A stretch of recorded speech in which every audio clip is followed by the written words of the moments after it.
तो वो डॉक्टर सुरेंद्र दुबे थे। मेरा उनसे परिचय और 1991 का है, जब उन्होंने पहली बार हमारी मुलाकात एक कार्यक्रम में हुई। अब इतना लगभग 35 वर्ष का आसपास का समय हो गया। मैंने उसमें पूरा समय देखा कैसे बेमेतरा के एक छोटी सी जगह से वो दुर्ग आए और दुर्ग से रायपुर आए, उन्होंने अपनी प्रतिष्ठा बनाई। और हम सब के लिए तो, क्योंकि परसों ही मेरी बात हुई थी उनके स्वास्थ्य के विषय में, मैंने आशु से पूछा था, उसने कहा चाचा सब ठीक है, 2-3 दिन में छुट्टी मिल जाएगी। उसके बाद हम सब के लिए बहुत ही हृदय विदारक है। और हम अभी भी छत्तीसगढ़ बिना सुरेंद्र दुबे के महसूस नहीं कर पा रहे, क्योंकि देश का कोई बड़े से बड़ा कवि हो, चाहे, चलिए मैं तो इतना नाम मेरा नहीं है, कोई भी देश का बड़ा कवि हो, छत्तीसगढ़ के किसी भी मंच पर उसकी आभा, उसकी तालियां, उसकी स्वीकार्यता सुरेंद्र दुबे से नीचे ही रहती है। सर, आपने भी बहुत बार स्टेज शेयर किया और ये भी देखा, हम लोगों ने भी देखा कि वो चाहे रूलिंग पार्टी के लोग हों या अपोजिशन हो, वो अच्छे क्रिटिक भी रहे हैं।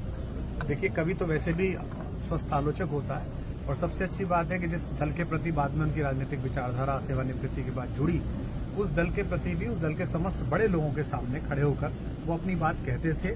और ये राजनेताओं की भी महत्ता है कि वो उसे स्वीकार करते थे। और मुझे पिछली सरकार की भी याद है, कांग्रेस सरकार के समय में भी हमारे मित्र जो उस समय मुख्यमंत्री थे भूपेश बघेल जी, उनके सामने भी उन्होंने ऐसी बात कही, और उन्होंने भी कभी भी इन बातों को नोटिस नहीं लिया। मेरी इस बात पर चर्चा भूपेश भाई से लगातार होती थी कि भाई उनकी प्रतिबद्धता उस विचारिकी के प्रति है, लेकिन कभी नहीं किया। लेकिन सुरेंद्र दुबे जी का जाना छत्तीसगढ़ समाज के लिए एक बहुत बड़ी हानि है। मैंने उन्हें अमेरिका में, दुबई में, शारजाह में, लंदन में अपने साथ देखा।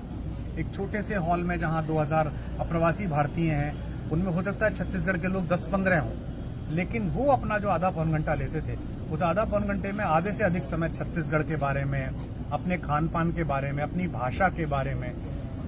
बहुत बड़ा नुकसान है हम लोगों के लिए, और हमें इससे उभरने में और छत्तीसगढ़ को उभरने में समय लगेगा।